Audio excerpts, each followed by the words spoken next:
guys, welcome back to my channel. It's Erica and it's Vanessa. Today we'll be doing an unpopular opinion. So first I'm gonna say my unpopular opinion, then Vanessa's gonna say hers, and we're just gonna kind of go back and forth kind of like that.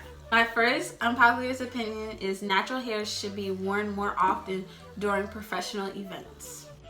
More often, just because like we try to embrace natural hair a lot throughout social media, but then when it comes down to like crunch time and like actually wear your hair during like graduations, proms, weddings, just important events, even funerals, people never want to wear their natural hair. Like even when like our family members, they die, we put on a wig on them. We don't even let them wear their natural hair. That's actually messed up. I was like, wait. I was like, I had to think back. I was like, she's right. Like seriously, like we never wear our natural hair, but then all on social media, like we even glorify like dark, rich skin, like black girls and like natural hair, but then when in reality, it's not the same energy. Lil Duval has tweeted, he said, I hate the big curly bushy hair look. I'm not saying stop wearing it, ladies. I personally just don't like it. I like every other style though, especially the straight hair look. But that big afro line-ish, no can do. So I feel like we should wear our hair more. I know I'm not wearing my real hair, but when my hair is much longer, I definitely wore it like from here and there. But since I cut it, I'm not really too confident in wearing my natural hair. That's another story. I know. So I agree. Even though I'm wearing a wig right now, I probably like wear my natural hair out like 80 or 90% of the time. Like, but I do understand like the fact that like for certain professional events, it's kind of hard to like wear your natural hair. Especially like I was talking to her about weddings, and I was like, for my wedding, I'm not gonna wear my natural hair out because my hair is highly reactive. Like it's reactive to like wind, it's reactive to heat, it's reactive to rain, coldness. Like it's always doing something else. Like it's just kind of unpredictable. But I personally feel like if you're doing a graduation photo, like if you're taking photos, you should wear your hair out. Yeah, just like quick. Like you take a picture because sometimes the hair can like revert back or not maintain that style. But something like a picture for your graduation for high school, like you're just in there because they usually schedule a date and stuff. You go in there, you take your picture and keep it pushing. But definitely, even funerals, like. And even if like you're gonna wear something else that's your hair, maybe like embrace your texture, like wear something that's similar to your texture. Because I realize a lot of people will wear just straight hair or wavy hair, and it's like, nah, maybe you have type 4 hair and you never want to wear anything that looks like type 4 hair. Yeah, that's true. Unless it's like really like, long, like, and dramatic, that doesn't even look like, most people don't have that density of hair, like just in general. That's true. My next unpopular opinion is that, guys, don't kill me, don't come after me, because I know everyone's really passionate about that. I think that milk can come before the cereal. Girl, bottom line is we're dealing with fat. So I know it sounds crazy to you guys, because I know everyone's really sticklers about this, but for me, milk coming before cereal makes sense because I always know when I have cereal in the house. I don't always know when I have milk in the house. So like the first thing I'll do is I'll check and there'll be milk. I'm like, okay, there's milk, so I can definitely have cereal. But I know when I used to put like cereal first, I'd be like, oh, I'm pretty sure I have milk. And then I'll take out the cereal and I'd pour it and then I'll go to the fridge, no milk. Like even last week, I thought there was milk. I was about to make some pancakes. There was no milk. And like everybody in the house uses milk. Like you use milk for different things. So like you open that fridge, you're like, no, you pour your cereal, you're like, I'm about to get some milk to make this good cereal. I've been craving cereal. Open it, no milk. Like that. That's such a downer. Like when you have your mindset on. For me, when sometimes I wake up in the morning, I'm like, I'm gonna have cereal. I have everything for cereal. I'm ready. I'm happy. I'm like, cannot wait to taste the cereal. And I just look, there's no damn milk. So it's like. And also another thing that I just thought of was that if you know when you have the milk to cereal ratio, sometimes it get messed up. Like you'll pour all your cereal, then you'll put your milk in and you put too much and you pour more cereal, and it's just like a back and forth. But if you pour the milk first and you realize you put too much milk, you just put some of the milk back. I know, because if you have too much milk after you're eating your cereal, you have to keep eating more cereal and more cereal than you anticipated. Then you end up eating the whole box. Like. And also, it tastes the same. It does not taste any different. Somebody said it tastes different? I think that's why they're saying that it's that you can't do, because if it's not because it tastes different, what's the issue? I know. it's not like it splashes on you or something. It tastes the same. It's probably a little bit more easy to do because, like I said, you could pour some milk back. So that's my unpopular opinion. Okay, so for my next unpopular opinion is people need to stop trying to rush to settle down and rush to be an adult and create families. And this is mainly pertaining to people that are like late, like 18 to like 24, 23ish. Like people are so quick to like create these toxic families that they think are healthy and they're not. No, it's true. And they're staying in these relationships, they know they're not happy, and they're wasting their time and they're wasting their youth, you know, being with people they know they have no business being with, or even having children with, because then your children inherit those habits and you're always attached to them for the rest of your life. Yeah, it's not just 18. I know, up to 18, please. Like when they get married, you're gonna have to see the other person. So no, you need to stop wasting your time, wasting your pretty. You should be dating around, you should be traveling, you should be spending money on yourself and taking care of yourself. You shouldn't have to take care of somebody else in your 20s, and then you have to take care of them for the rest of your life. Like this is a responsibility for your entire life. Like you should be more selfish and think about yourself in your 20s, and time to grow on your character, your individuality, what you like, what you don't like, date around. You shouldn't be like stuck to someone because you want this perfect picture, like image of a family. Yeah, like I was saying, like I'm 21. I forgot my age. So when I was younger, when I was a kid, I was like, oh, by 23, I'm going to be married. I'm going to have a house. I'm going to have kids. And I'm like, no, that's not happening. I just feel like, for me, if I could hold out for like another 10 years or so, I would, because I just want to explore myself. I want to have fun. I want to go out. Like I was talking to my friend, and like she was one of the people who was like that she just wanted like right after college to settle down and have kids. And I was like, she's like, why don't you? I said, I want to travel. I want to have fun. And she's like, you can still travel when you have kids. But I was like, first of all, no, because if I leave my kid with someone, the whole time I'm traveling, I'm gonna be thinking about my child. You know, I'm not gonna be out here enjoying my life, living like having my hot girl summer, my hot girl vacation. Period. And if I'm out here thinking about my child all the time. And second, she's like, you could just go with him. I was like, I don't want to go with the baby on a trip. Like I said, I want to be adventurous. You can't be free. Like with I want to be adventurous. I want to have fun. You can't go and like hang glide with the baby. You can't ride elephants with babies. You can't hike mountains with babies. You can't do nothing. Babies are, quote unquote, now I'm sorry y'all, but they're like a burden in that situation. Like you can't do these things with a baby. So I'm just like, have fun, live your life. Cause like I was saying also, like people who are younger, I feel like who have kids younger probably are one of the main people who have midlife crises, because you haven't lived your life. You didn't get to do the things in your youth, and now you're middle age and you want to act like a young person because you were never able to be a young person. So I'm not saying like some people it's good for them, but like don't just do it because you feel pressured or like you think that's the norm of society. Just go live your life, have fun. You don't have to think about settling down right now. Like you can settle down. That always will be waiting for you. Yeah, that's so true. Like even with this Halloween that just passed, like everybody's in there like baby, like they're doing like family costumes and stuff. Like stuff like that put pressure on like younger children to like want to have kids, to have that family that they don't have at home.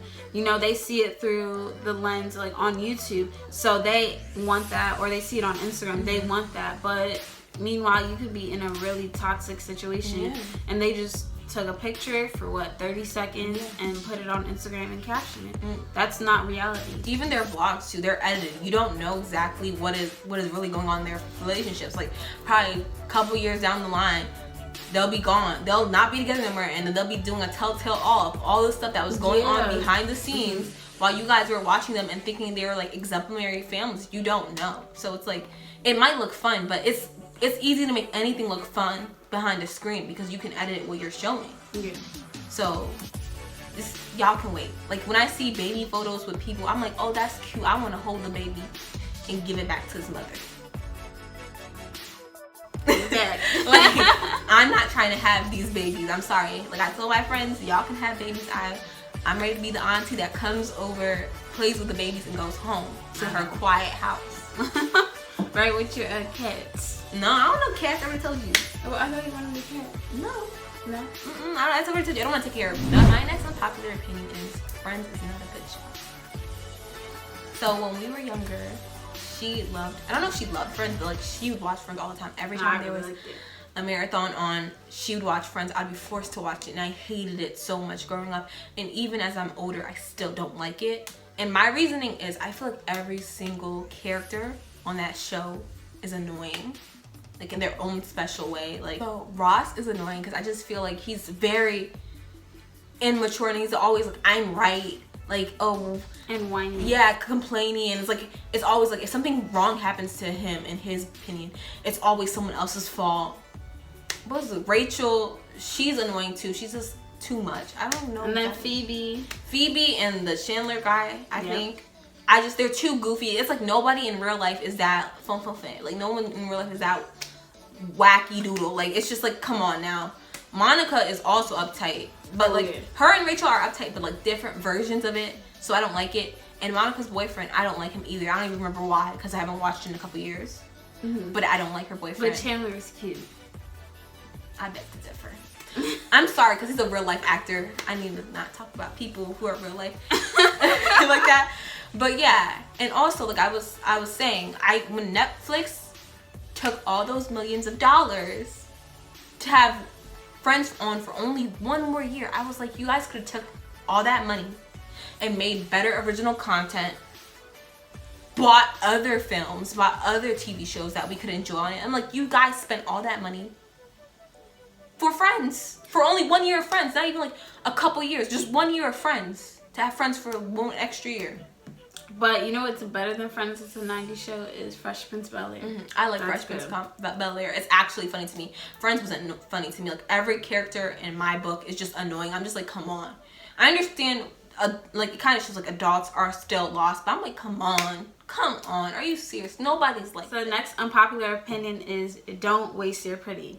And this kind of goes with my last unpopular opinion. Just to briefly explain it, it's basically saying like you're young, you're pretty, you know, older people like you, people around your age, and like people around 18, 19, they find you attractive, and you should use that basically to your advantage when you're young, and don't waste your 20s. Like really take time to get to know yourself, build your character. Waste your pretty, that's what I'm saying. Like don't waste your pretty and being in like long-term relationships that, you know, don't work out, even if you don't have a kid with the person or not, and then you're just wasting your youth, and then you're older, like you said, and have a midlife crisis. Like, that's basically it. My next unpopular opinion is that crunchy peanut butter is not as good as smooth peanut butter.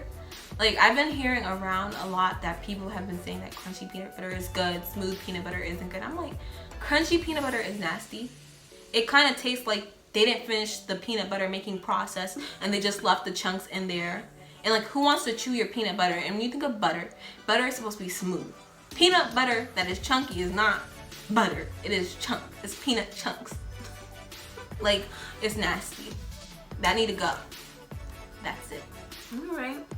And I agree, smooth peanut butter is way better. I don't even like crunchy peanut butter where you have the bits of like peanut in it when you're eating your sandwich. I just don't like that texture. It's just I don't want to, like I said, I don't want to chew my peanut butter. No. So it's not good. And I didn't like peanut butter for a really long time. I just started liking Reese's Cups. Like, peanut butter tastes good. It's just the smell. The smell is a little bit too much. Smell is kind of off in my opinion. Okay. So our next unpopular opinion is people need to take parenting more seriously and just stop feeding and clothing your children. This one is so true. I was thinking, we were talking about this before. I just feel like with parenting, you need to like take your kids out to like museums, give them like a full experience. Don't wait until they're like 6 and 7 where they're just learning their alphabets, their numbers, and their basics. Like you should be taking time to like buy them books, buy them learning cards. Like even in our township, we have like a program where you can bring in like educators from our township to come to your house and like teach your kids, like start the learning process on their sensory skills and other skills that children need in their early stages. And like some parents, they just kind of rely on the school system to teach your kids that, and a lot of the times they just neglect your child because they're not up with the other people that take that more seriously. And I know like a lot of communities, they don't have like the ability to have people come to their house, but like even taking them to museums, playgrounds, there's a lot of interactive centers like dedicated towards children, and you might not have the money for that, but don't they have deals like around here? Yeah, like I think one of the art museums around here, every the first Sunday of the month, you like get to pay out as much as you want. Like you can like pay a penny if you want to, and you can just go there. Yeah. Like that's what I was just saying. Like you need to like really like clothing your kid and making them look cute, and feeding them is not just like parenting is not all about just clothing them, taking a picture with them, and feeding them. Like it's really not just that simple. Like you need to take like educating your child and introducing them to different things like at an early age. Yeah, like even like when I was young, like our parents taught me to read when I was 4, and that definitely helped me out. Like for most of my life, I was like a good reader. I was like a high level reader, and I think that definitely helped, like learning how to read early. And like I was saying, not everyone has access to everything. Like even just putting on educational TV shows for your child, like on YouTube there's free educational TV shows. Putting that on for your child will like help. Maybe if you just go to the dollar store and buy like the books like that, like learning how to write numbers, learning how to count, like things like that could help your kid. Just like give your kid an advantage, because a lot of times if your kids are not where they want them to be, they will put them in a box real quick. You know, they'll say, oh, your kid doesn't know how to do this, doesn't know how to do that. Let me just give your kid some ADHD medicine. Let me just put your kid in a special class, when it was just because your kid maybe didn't get the boost that the other kids got beforehand. Yeah, and some of these teachers are not patient, and they're not meant to be teachers. Yeah. But another problem is like parents are so quick to like throw an iPad to their child, and that's fine, like just to get them to be quiet. But like I said, like playing games with them, like stuff like that, it teaches them social skills. Like it teaches them cognitive skills, how to think at like a early age. Like you just think you can just give them a phone and feed them goldfish. My next unpopular opinion is that don't tell us about your breakups unless you're sure. Like this doesn't just have to do with celebrities. It also has to do with people that I know in real life. They'll sit here and they'll be like, oh, I'm done with this person, it's over. They'll write a whole post on social media. They'll call you up in the middle of the night crying to you, telling you how this is the last time, and they're done with them. And then like a week later, you look on the social media and they're back with them. They didn't even tell you. They gave you that call at 3 a.m. to tell you about how they're done with them, but they didn't give you the call to tell you, oh, we're back together. So now you're out here ranting about this guy, talking about how they're not good. Now you're looking foolish with them because you were out here talking mess about the man that they're back with. So I'm just like, it's just too much. Like it's like whiplash. Like you go back and forth, back and forth, back and forth. So I feel like you guys know that you're not done. I really feel like you guys know when it's your breaking point, when it's over. Like let's stop lying to ourselves and let's stop lying to other people. So you guys, I need like a month or two after you break up for me to get a notification when it actually seems real, because I really am tired of hearing about you guys breaking up, coming back together, breaking up. It's just too much. Stop it. Get some help. When you're constantly breaking up with someone, like back and forth, 1, 2, 3, 4, 5, 6, 7, 8, 9, 10, 11. When you actually leave, they're not gonna know that you're really serious. Like if you just keep breaking up, and like it's on social media. And like these little kids really get worked up. I'm gonna say they're little kids, I'm assuming. Like their fans and stuff get worked up over them breaking up. And like these celebrities or YouTubers get mad when these children are invested in their relationship. But like these kids are really look up to your relationship, because their family, they might not have a family, so they look up to you guys being together, and people are really rooting for you. And then you get mad at them when they're like, why do you guys keep breaking up? Like why is this a false alarm? But these kids are invested. They don't have a family. They don't have love. And they're able to look at YouTube as an escape. And when you just keep playing with their emotions and they're so young, like it messes with their head. And then these kids are going to look at these relationships like, oh, this is what relationships are supposed to be like. And the next generation, that's how they're going to operate, the same way, because they're going to think this is okay. Even in our generation now, they think it's okay, but these kids are going to look up to these relationships and just be like, this is normal. And another thing I don't understand is they'll like, mind your business, blah, blah, blah. I'm like, how are you telling me to mind your business when you laid it all out in front of me? You posted that on social media or you called me up to tell me, and now you're telling me to mind my business. And you made it all our business. Yeah, you're talking bad about this person with your friend that's talking bad about him, and you're like, yeah, I noticed it. Just for them to slap it in your face and be together, and you're shocked, like, seeing them together on social media. Or one thing I don't understand is, like, they'll bring the guy, like, to hang out with you, and they're like, why are you acting different? It's like, you just told me all the grimy stuff he did, and you expect me to be happy, like, and be, like, jolly with him. I'm like, that's different, because you and him have romantic relationships and feelings, but I don't have this attachment to him. So in my mind, when I see him, what I'm thinking about is all the grimy stuff he did to you. I'm not thinking about, but I love him, because I don't love him. I don't know him. So don't you guys get mad at us when we're, like, acting different and brand new. We're acting brand new because we got brand new information. That's true. Case closed. Next case. So for the next unpopular opinion is story times need to be less one-sided. And I'm not only talking about YouTube videos, even with celebrities. Like, people are always talking about, like, what somebody did to them, but their story times never include what they've done to someone else. Like, a lot of people cheat, and I've never seen a story time, like, that many story times of, like, when they cheated on someone. They always have so many story times of when someone cheated on them. That's funny, because, like, last month, I looked up, like, a story time. I was like, story time I cheated. I could only find, like, 3. I only found 3 story times. And I was like, I know some of y'all story timing, we're cheating, so why aren't you telling us the stories? Or they leave out vital information, like, and they're like, oh, someone did this to me, like, someone beat me up, or we fought, or whatever the person, or start talking about you.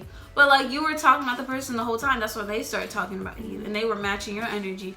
Or maybe, like, they beat you up because you were talking about their mom. Like, they want to leave that information out, and that's vital to the story, just to make themselves look good. Like, I saw a quote where it said, like, I'll put it up here, but it was just basically saying normalize telling the full story, not just so you can get sympathy and make yourself feel better that you're right, but you're wrong the whole time. I feel like a lot of time people really feel like they're right. Like, you ever just met someone who took their own lie, and they lie so much that they just think their lie is true. So I'm like, I really feel like these people can't help it at some point. Like, at some point they really feel like they're always a victim. And like I was saying, we all live on this earth. We cannot live on this earth for as long as we do without being the bad guy. It's impossible. We're always going to mess up. We're always going to screw up. But in their cases, every time they're telling the story, they are always the victim. They always were poor little me. I didn't do nothing wrong, and someone just came and attacked me. I'm like, it doesn't sound right. Yeah, like, sometimes they're leaving out information. You're like, wait, like, why did she do that? Like, you're leaving out information, or they twist their story so much that the story is just a whole lie. Or when they do something bad in the story, they have, like, this whole song to dance to explain why they did something bad. Oh yeah, and I'm like, the person that you're telling the story about could have their own song and dance about why they did something bad too. Like, it works both ways. Yeah. Like, it just could be a domino effect. Like, you did that, so they reacted that way. And you left that information out because you know you're wrong. Or they don't know they're wrong. Yeah. That's another story. So my next unpopular opinion is that a lot of people do protective styling wrong. And I think this is an issue because, like, sometimes I'll watch people and, like, you watch them, they do predominantly, like, wigs and braids and stuff like that. And then they take off their hair and then you just see edges snatched, crown broken, hair length the same length you saw it 2 years ago. And they're like, yeah, I just do protective styling. I'm like, baby, this is not protective. This is damaging. I know. They literally have no edges. And then some of these hairstylists, they like do the lace front and then they glue all on the edge. Like, that's not fragile. That's fragile hair. All these little baby hairs, they're called baby hairs for a reason because they're fragile. Like, you can't just dash a baby. You can't just yank off a wig.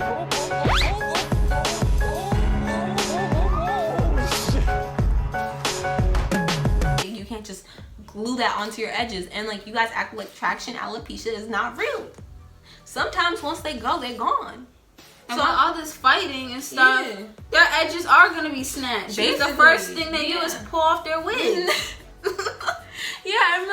I'm just like, you guys, like, there's nothing wrong with wearing wigs. There's nothing wrong with wearing weaves because, like, there's a lot of people who wear majority protective styles and their hair is long. But I'm like, y'all are doing something wrong. I don't know what it is because I'm not a hairstylist. I'm not really all in with it.